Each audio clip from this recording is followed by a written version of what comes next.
Hi, I'm Tom, and oh, he's not here yet. Sorry, I'm late. What have you been? Traffic was absolutely nightmare. What a miss so far. Nothing, we're just starting. Okay. Yeah, sorry about that, folks.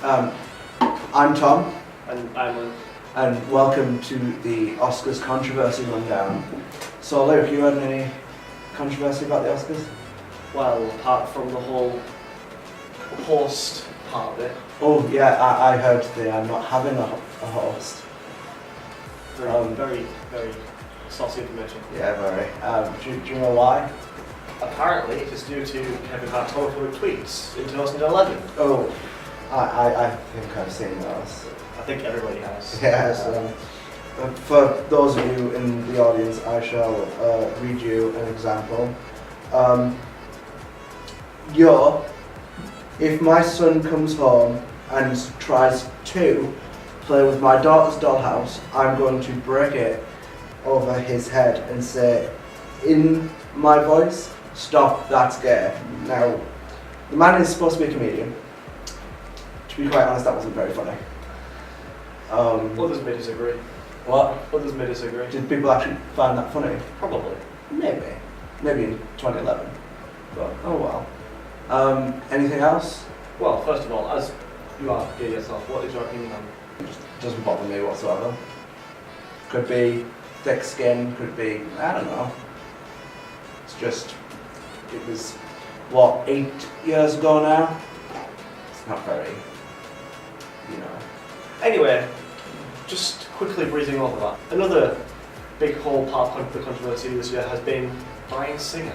Oh, yeah, Bryan Singer, the director of X-Men, right? Yes. Yeah. Indeed. Apparently, in 1999, he molested a 17-year-old boy. He was sued in 2014 for it, despite X-Men Days of Future Past coming out and doing pretty well. I heard he was taken out, like his BAFTA was taken away.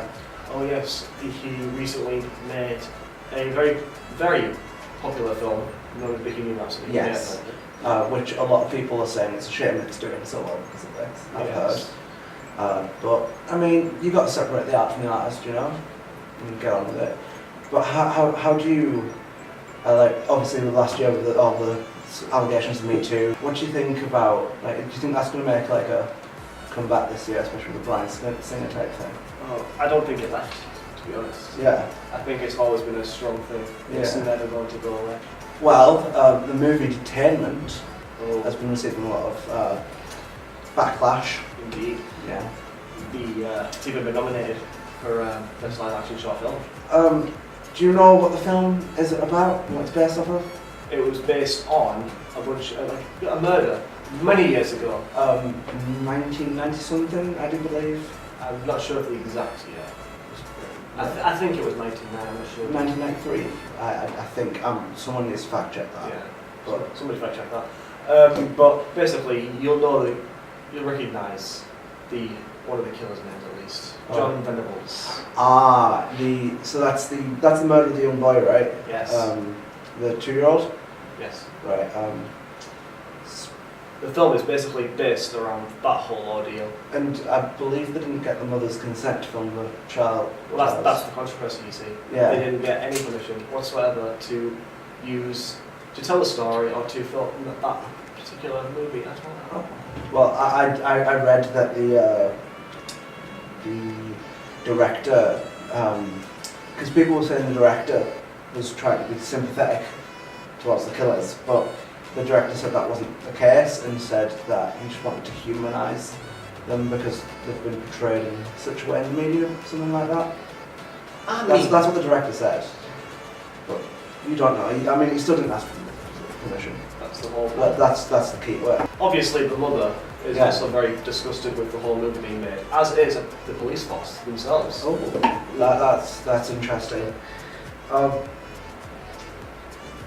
Apparently, Detainment is up for a short film award, correct? Yes. Nominated for that. However, it's being awarded during the commercial break. That is interesting. So, do you think they're in a way trying to kind of like hide the controversy of it by putting it during the breaks. I mean, I would make that connection. Yeah, I mean, it'd be the smart thing for Hollywood to do. I mean, like, if we do consider them that smart. I mean, if they want to do that, it's not going to fix the issue, but... I mean, Hollywood is literally the land of cover-ups. I mean, the whole, like, all the allegations last year and came up till now, so them by that way covering this up wouldn't be a surprise to me with how they covered everything else up. Fair enough. And next on the agenda is a minor one, to be quite honest. It's not too big, not like the whole Kevin Hart tweets, the young boy, the Detainment, yeah, Detainment, or the Bryan Singer fiasco lawsuit thing. It's Viggo Mortensen, who's in the Green Book, or Green Bay as Josh referred to it on his show. The problem here is apparently he said the dreaded N-word on a panel when discussing the film. Now, I don't know too much about this one. No. How do I? But despite his apology, people are still wailing on him. Well, this usually happens when people blurt out people. Yeah. Doesn't matter who they are. Or if they apologise and say they misspoke. I mean, he did apologise. He apologised. As you may know, over the recent years, there has been a lot of complaints, particularly from Will Smith last year, about how there has been very minimal black people. Oh, yeah. But funny thing is, this year Black Panther's been nominated for the majority Oh, yes, it has. of awards this year, along with many other Disney titles. But Black Panther, correct me if I'm wrong, had the largest black cast, right? Yeah, I would say that. It's been, like, I think the whole cast is probably black. Yeah. So it's kind of like they went like A complete 180. yeah, like yeah. It seems like they've gone to a complete 180 with that one. There's none. Now there's tons. Would you say it's a good thing? Yeah, it's a good thing. I'm down for more representation. It's just, I mean, it feels like I don't think the film was that good to be even in the Oscars. I mean, it's nothing against the people in it or anything. I mean, a lot of them did astounding jobs. It's a good film, but I didn't really find it too Oscar worthy. You know? Yeah, I would agree. I think it was a good film. I just think there was a lot better movies to nominate. There were much better movies to be nominated for all those things. So it seems Disney are dominating the Oscars this year. Oh, they've got a lot of movies in this year. Such as Black Panther, Infinity War, Arguments, Christopher Robin, Wreck-It Ralph 2. and who could forget Solo? I don't know The best- how one could forget Solo. Best film ever. Best Star Wars film ever, apparently. Next to The Last Jedi, of course, folks at home. But we're not here to talk about that. So yeah, it seems like a lot of things are going to snub this year. Well, I mean, when it comes to like best visual effects and other categories, I feel like the better movies are going to get completely snubbed by Disney. Oh, unfortunately. I mean, it'd be a shame if Into the Spider-Verse got snubbed. I mean, I know you haven't seen it. I have not. Unfortunately, it was beautiful. I'm sure some of our producers who have seen it do believe that as well. It was an excellent film, visually, like everything about it was great. I've seen the trailers. Yeah, and it looks Yeah. fantastic. Yeah, and it'd just be a shame for something like, I mean, I get The Incredibles 2 is a film we've all been waiting for a very long time, and I absolutely love The Incredibles, I love Disney, but it's just a shame. It feels like they've kind of bought the way into the Oscars almost, and it'd be a shame. I completely agree with you. Yeah, and in some way, if they do win the majority of things, it will be controversial, and that'll be something we'll have to cover in our next show. there was a lot of controversy with that film Yes. that was coming out.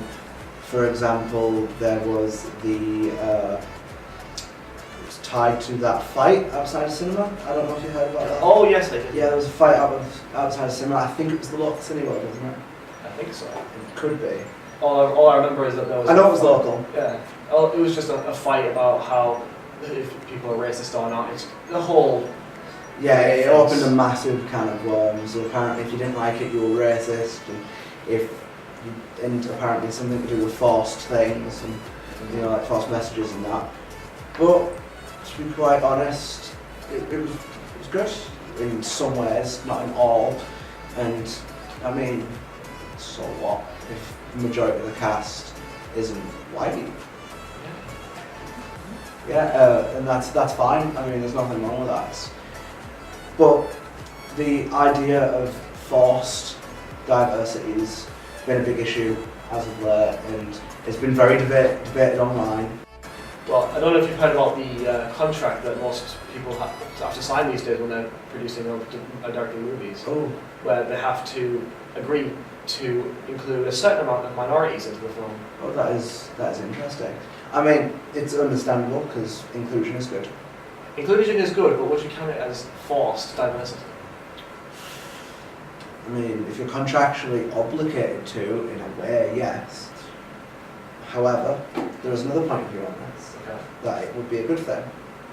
That having this contract would prevent people being racist, in that sense of not including them.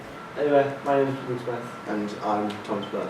Thank you for tuning in to our show. Be sure to come back next time when we will be discussing post-Oscars things and any controversial things that happened during the show. Yes, and hopefully there will be a lot going on.